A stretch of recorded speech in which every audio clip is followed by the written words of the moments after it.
Hello and welcome you all to let's crack it the Vishay Gupta. तो guys video को पूरा देखिए, एंड तक वीडियो को देखिएगा। इसमें सब चीज़ें बताई गई हैं, बहुत अच्छे से आपको समझाया गया है, तो आप इसको पूरा अंत तक जरूर देखिएगा। जो भी आपको डाउट आता है, कोई इसमें अगर सजेशन है, फीडबैक है, तो उसको कमेंट सेक्शन में कमेंट करके जरूर बताइएगा। चैनल को सब्सक्राइब जरूर कर दीजिएगा अगर आपने चैनल को सब्सक्राइब नहीं किया है यूट्यूब पे। और टेलीग्राम का लिंक आपको वीडियो के डिस्क्रिप्शन में मिल जाएगा, तो टेलीग्राम को जरूर ज्वाइन करिए। फ्री टेलीग्राम चैनल है, उसको ज्वाइन करना बहुत ज़रूरी है। सारे अपडेट्स वहीं पे आते हैं, सब चीज़ें वहीं पे मिलती हैं, तो उसको ज्वाइन करना बहुत बहुत ज़्यादा ज़रूरी है। कोई भी डाउट है, कोई भी फीडबैक है, तो उसको कमेंट सेक्शन में कमेंट करके जरूर बताइएगा। लेट्स क्रैक इट का ये चैनल जो यूट्यूब पे है, उसको जरूर से जरूर सब्सक्राइब कर लीजिए। यहाँ से सब्सक्राइब का बटन दबा दीजिएगा और यहाँ से सब्सक्रिप्शन के बाद ऑल का बटन भी दबा दीजिएगा, जिससे कि सभी नोटिफिकेशंस आपको रेगुलर बेसिस पे मिलते रहें। ये वाला जो टेलीग्राम चैनल है, इसको जरूर से जरूर ज्वाइन कर लीजिए। ये टेलीग्राम चैनल आपको सर्च करने में मिल जाएगा। जैसे ही आप ये लिखेंगे let's crack it the Vishay Gupta बिना किसी स्पेस के, तो ये चैनल आ जाएगा और इस चैनल को आप ज्वाइन कर सकते हैं। Hello and welcome you all to let's crack it Vishay Gupta. तो गाइस, बुद्धिज़्म हम पढ़ रहे हैं, बहुत इंपॉर्टेंट टॉपिक है प्राचीन भारत से। एंशियंट हिस्ट्री का बहुत ही इंपॉर्टेंट टॉपिक है बुद्धिज़्म और जैनिज़्म। उसमें ये बुद्धिज़्म की अगर हम कड़ी देखें तो उसमें ये 7वीं वीडियो है। इससे पहले ऑलरेडी 6 वीडियोस आ चुकी हैं। अगर आपने उनको नहीं देखा है तो उनको जरूर से ज़रूर देख लीजिएगा। उनको देखना बहुत बहुत ज़्यादा ज़रूरी है। आपके आगामी जितनी परीक्षाएँ हैं उन सब के लिए बहुत इंपॉर्टेंट है। स्टार्ट करने से पहले बताना चाहूँगा गाइस कि एफआरओ मेंस के लिए टेस्ट सीरीज चल रही है, तो बहुत इंपॉर्टेंट टेस्ट सीरीज़ है एफआरओ मेंस की। आप इसको ज्वाइन कर सकते हैं। आज के लिए डिस्काउंट भी है, 10% का ऑफ भी चल रहा है इस पर। और पटवारी लेखपाल एग्ज़ाम, ग्रुप सी के जितने भी एग्ज़ाम हैं, चाहे वो बंदी रक्षक का एग्ज़ाम हो या फॉरेस्ट गार्ड का एग्ज़ाम हो, उन सब के ऊपर आज काफ़ी हैवी डिस्काउंट है, 40% डिस्काउंट है। तो आप उसको ज्वाइन कर सकते हैं। आर सचिवालय का कंप्लीट प्रिपरेशन बैच चल रहा है, आप इसको ज्वाइन कर सकते हैं। डेली करंट अफेयर्स पीडीएफ ले सकते हो। डेली एमसीक्यू टेस्ट प्रैक्टिस चल रही है, इसको भी ज्वाइन किया जा सकता है। इन सबको ज्वाइन करने के लिए 7665804421 पर कॉल कीजिएगा। चलिए स्टार्ट करते हैं। काफ़ी सारी चीज़ें हम पढ़ चुके हैं ऑलरेडी। अगर आपने नहीं देखी हैं पुरानी वीडियोस तो उनको जरूर से ज़रूर देख लीजिएगा, जिससे कि सब चीज़ें आपको समझ में आ जाएं।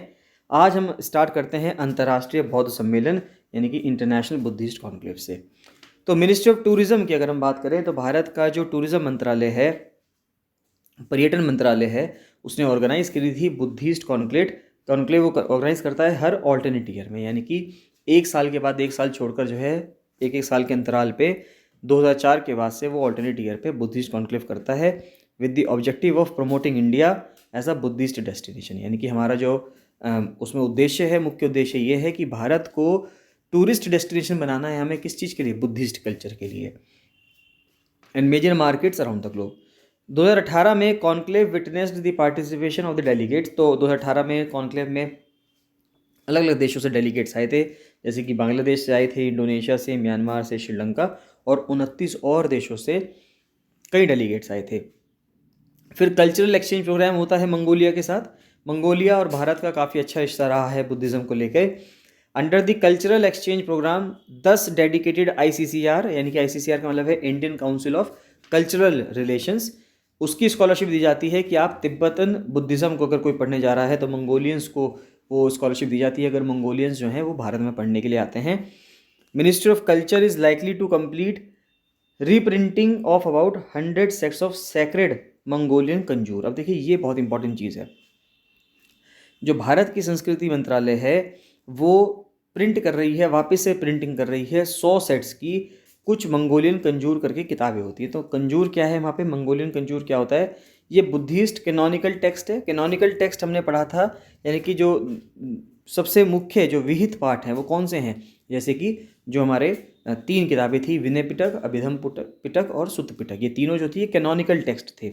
तो बुद्धिस्ट के जो कैनोनिकल टेक्स्ट हैं, जिनको सबसे इम्पॉर्टेंट माना जाता है, सबसे इम्पॉर्टेंट धार्मिक ग्रंथ माने जाते हैं मंगोलिया के अंदर, उनको मंगोलियन कंजूर कहा जाता है। For distribution in the main centres of Buddhism in Mongolia. तो 100 किताबें छाप रहे हैं, 100 जो सेट्स हैं वो छाप रहे हैं इंपॉर्टेंट किताबों के, जिससे मंगोलिया के अंदर जो बुद्धिज़्म के सेंटर्स हैं वहाँ पे उनको डिस्ट्रीब्यूट किया जा सके। Steps have also been taken to facilitate the visa and travel of Buddhist monks from Mongolia within India. यानी कि मंगोलिया से जो बुद्धिस्ट भिक्षु आते हैं वो भारत बहुत इजी से आ सकें, इसलिए उनके लिए वीज़ा की फैसिलिटी को आराम करा जा रहा है, बहुत ही रिलैक्स वे में किया जा रहा है। रिसेंटली अगर हम देखें जून 2022 में 4 होली रेलिक्स जो थे लॉर्ड बुद्ध के, कपिल वस्तु के, उनको भारत से मंगोलिया भेजा गया था 11 दिन के एक्सपोजिशन पे, क्योंकि मंगोलिया के अंदर बुद्ध पूर्णिमा का सेलिब्रेशन था। तो मंगोलिया में जो बुद्ध पूर्णिमा का सेलिब्रेशन था उसके लिए 11 दिन के लिए उनको वहाँ पे भेजा गया था। फिर कुशीनगर में इंटरनेशनल एयरपोर्ट बनाया गया है, कुशीनगर एयरपोर्ट बनाया गया है यूपी में। ये इंटरनेशनल एयरपोर्ट बनाया है जिससे कि जो बुद्धिस्ट टूरिज्म के लिए लोग आते हैं वो सीधे कुशीनगर में आ सकें। कुशीनगर इंटरनेशनल एयरपोर्ट के बाद आता है कि it is expected to provide seamless connectivity to people from South East and East Asian countries. तो जो पूर्वी एशिया के देश हैं या दक्षिण पूर्वी एशिया के देश हैं, वहाँ से जो लोग सीधा कनेक्टिविटी चाहते हैं तो उनको दिल्ली आने की ज़रूरत नहीं है, कानपुर आने की ज़रूरत नहीं है, सीधा वो कुशीनगर एयरपोर्ट पर उतर सकते हैं। Inauguration of Kushinagar international airport is set to be a landmark in the India Sri Lanka relations. तो भारत और श्रीलंका रिलेशंस में भी एक बहुत ही महत्वपूर्ण कड़ी है। फिर आता है कि क्या क्या इनिशिएटिव्स लिए हैं बुद्धिस्ट टूरिज्म को भारत में प्रमोट करने के लिए। अब देखिए ये बहुत इंपॉर्टेंट चीज़ है कि भारत सरकार ने क्या क्या कदम उठाए हैं जिससे कि बुद्धिस्ट टूरिज्म को भारत में प्रमोट किया जा सके, उसका बढ़ावा दिया जा सके। तो पहली बात तो बुद्धिस्ट सर्किट बनाए गए हैं। भारत सरकार ने अभी हाल ही में क्या करा है, टूरिज्म को बढ़ाने के लिए अलग अलग सर्किट बनाए हैं। जैसे रामायण सर्किट भी एक बनाया है, महाभारत सर्किट बनाया है, उस जैन सर्किट बनाया है, उसी प्रकार से बुद्धिस्ट सर्किट भी बनाया है। तो बुद्धिस्ट सर्किट में अगर देखें तो स्वदेश दर्शन स्कीम के तहत मिनिस्ट्री ऑफ टूरिज्म ने बुद्धिस्ट सर्किट बनाया है, जिसके तहत बुद्ध की लाइफ से रिलेटेड जो भी इंपॉर्टेंट प्लेसेस हैं उसको कनेक्ट कर दिया जाएगा। एक बुद्धिस्ट सर्किट ट्रेन चलाई जाएगी, has also been organised as part of the Dekho Apna देश इनिशिएटिव। तो टूर में कौन कौन रहेगा, एक तो भाई गया रहेगा यानी कि बोध गया, फिर राजगीर नालंदा रहेगा बिहार का, सारनाथ बनारस रहेगा यूपी का। फिर एक प्रसाद स्कीम चलाई गई थी, नेशनल मिशन ऑन पिलग्रिमेज रेजुमिनेशन, यानी कि जो पिलग्रिमेज है धर्म स्थल है हमारा, यानी कि या जो हमारी तीर्थ स्थल होता है उसको हमें रेजुमिनेट करना है, यानी कि उसको वापस से उसको सही करना है। और स्पिरिचुअल हेरिटेज ऑगमेंटेशन ड्राइव करके प्रसाद स्कीम चलाई गई थी 2014-15 से, जिसका ऑब्जेक्टिव था कि हमें हॉलिस्टिक डेवलपमेंट करना है, यानी कि समग्र विकास करना है of identified pilgrimage destination including Buddhist sites. फिर आता है आइकॉनिक टूरिस्ट साइट्स। अगर देखें तो बुद्धिस्ट साइट्स कौन कौन सी हैं जो आइकॉनिक हैं, जैसे कि बोध गया है, अजंता की गुफाएं हैं, एलोरा गुफाएं हैं, ठीक है। ये आइकॉनिक टूरिस्ट साइट्स हैं जो भारत की सॉफ्ट पावर को क्या करती है, सॉफ्ट डिप्लोमेसी को बढ़ाती है। फिर आता है देखो अपना देश इनिशिएटिव। तो इसको लॉन्च किया गया था संस्कृति मंत्रालय के द्वारा नहीं करके, जो पर्यटन मंत्रालय है, टूरिज्म मिनिस्ट्री है, उसके द्वारा किया गया था 2020 में, to encourage the citizens to travel widely within the country, enabling the development of domestic tourism, tourist facilities and infrastructure. यानी कि भारत के अंदर जो डोमेस्टिक टूरिज्म है बुद्धिज़्म से रिलेटेड वो बढ़ सके, उसके लिए देखो अपना देश इनिशिएटिव चलाया गया था। फिर लैंग्वेजेस की डाइवर्सिटी तो है ही भारत की सुंदरता, तो साइनेजेस जो है उनको चाइनीज़ लैंग्वेज में, जितने भी बुद्धिस्ट मोन्यूमेंट्स हैं यूपी के, और सिन्हाला लैंग्वेज में, क्योंकि सिन्हाला लैंग्वेज जो है श्रीलंका की ऑफिशियल लैंग्वेज है, तो वहाँ के जो टूरिस्ट आते हैं उन लोगों को बहुत अपनापन लगता है। अगर चाइनीज़ टूरिस्ट आएंगे और वो देखेंगे कि वहाँ पे साइन बोर्ड्स चाइनीज़ लैंग्वेज में हैं तो उनको बहुत अच्छा लगेगा। आप फ़र्ज़ करिए, मान लेते हैं आप चाइना में घूमने जा रहे हैं और चाइना में जो चाइना के मॉन्यूमेंट्स हैं, कुछ चीज़ें आप जहाँ घूमने गए वहाँ पे चीज़ें हिंदी में लिखी हों, या अगर कोई पर्सन तमिलनाडु से जा रहा है उसके लिए चीज़ें वहाँ तमिल में लिखी हों, तो वो उसको अपने से बहुत ज़्यादा जुड़ा हुआ महसूस करेगा। या उत्तराखंड यूपी से कोई लोग जा रहे हैं तो अगर वहाँ पे चीज़ें हिंदी में लिखी हुई हैं तो आपको बहुत अच्छा लगेगा देखने में, और घूमने में आपको आनंद आएगा। फिर देखते हैं कि यूनेस्को की कौन कौन सी साइट्स हैं भारत के अंदर जो बुद्धिज़्म से रिलेटेड है। तो देखिए सबसे पहले तो आती है नालंदा, बिहार के अंदर नालंदा महाविहार जो है आर्कियोलॉजिकल साइट। फिर सांची में है एमपी के अंदर। फिर आता है महाबोधि टेम्पल कॉम्प्लेक्स बोध गया में। और फिर अजंता केव्स आते हैं औरंगाबाद महाराष्ट्र के अंदर। फिर बात यह आती है कि भारत और क्या कर सकता है, यानी कि what more India can do to pursue diplomacy through Buddhism. तो बुद्धिज़्म से रिलेटेड अगर हम देखें तो हम और कैसे डिप्लोमेसी कूटनीति अपना सकते हैं, भारत इसमें और क्या कर सकता है उसको समझते हैं। तो effective revitalisation of the Nalanda university project and encouragement of Buddhist studies in well established universities will bring international community at a common platform. तो क्या क्या चीज़ें हैं, जैसे कि प्रमोशन ऑफ बुद्धिस्ट टूरिज्म। पहली बात तो हम जो बुद्धिस्ट टूरिज्म है उसको बढ़ावा देंगे। Reminiscent of the incredible India campaign is required, यानी कि जो इनक्रेडिबल इंडिया कैंपेन है उसकी ज़रूरत है हमें टू पॉपुलराइज भारत का एसोसिएशन विद फेथ इंटरनेशनली। फिर गवर्नमेंट फेस कर रहा है crucial challenge of effective execution. अब देखिए हमने कुछ नीति तो बना ली है, लेकिन उस नीति का जो हमारा प्लान है उसको हमें एग्जीक्यूट भी कराना है धरातल पर। Buddhist diplomacy would go a long way in countering the rise of China. देखिए, बुद्धिस्ट डिप्लोमेसी से यानी कि बौद्ध कूटनीति से चीन के उदय का भी मुकाबला करने की, strengthening it's relations with other Asian countries, एशियाई देशों के साथ अपने संबंधों को मजबूत करने, and helping it further down the path of its regional and global power ambitions, और अपनी क्षेत्रीय और वैश्विक शक्ति की जो महत्वाकांक्षाएं हैं उनके मार्ग को नीचे लाने में क्या करेगा, मदद करेगा। अगर हम प्रेजेंटली देखें, वर्तमान में it is estimated that there are nearly 500 million Buddhist, यानी 50 करोड़ आप कह सकते हैं कि बुद्धिस्ट हैं ऑल ओवर द वर्ल्ड, यानी 50 करोड़ पूरे दुनिया में बुद्धिस्ट रहते हैं। और मेजॉरिटी जो है वो कहाँ रहते हैं, पूर्वी एशिया में, दक्षिण पूर्वी एशिया में, और फार ईस्ट जो सुदूर जो पश्चिम है, सुदूर जो पूर्व है, वहाँ पर रहते हैं।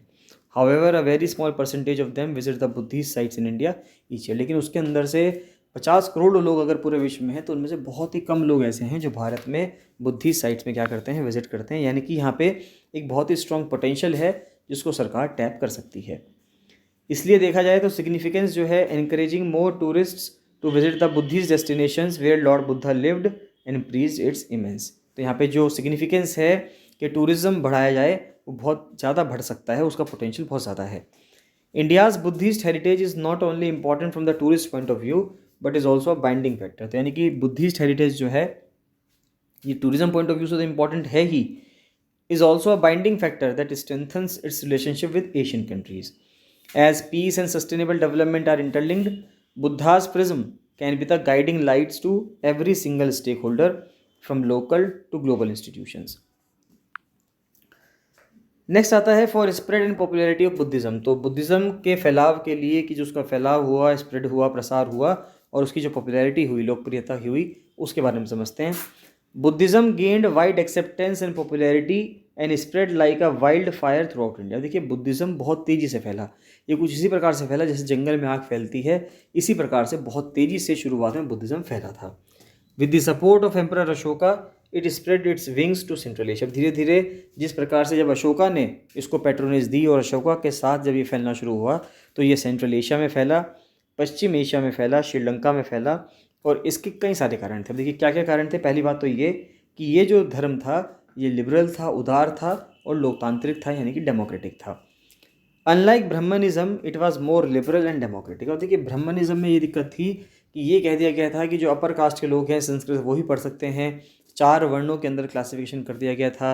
तो जो शूद्र कम्युनिटी के लोग थे उनको बहुत ज़्यादा दिक्कतें हो रही थी ब्राह्मणिज्म के अंदर, तो इसलिए वो चाह रहे थे कि अगर वो बुद्धिज़्म में कन्वर्ट हो जाएंगे तो उनका जो ये सामाजिक शोषण हो रहा है वो नहीं होगा। It won the hearts of the lower class as it is attacked the varna system. तो यानी कि इसने जो लोअर क्लास के लोग थे उनका दिल जरूर जीता बुद्धिज़्म धर्म ने, क्योंकि इसके वजह से क्योंकि इसने किस चीज़ पर अटैक किया, वर्ण सिस्टम पे, क्योंकि बुद्धिज़्म के अकॉर्डिंग वर्ण सिस्टम होता ही नहीं है कुछ भी।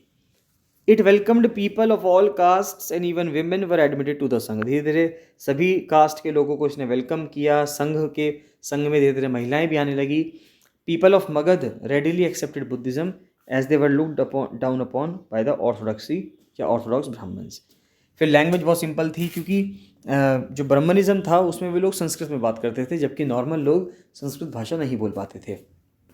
यहाँ पर बुद्धिज़्म के अंदर क्या किया गया, जो लोगों की भाषा थी, अगर लोगों की भाषा पाली है तो उनके साथ पाली में बातचीत की गई, प्राकृत है तो उनके साथ प्राकृत में बात की गई।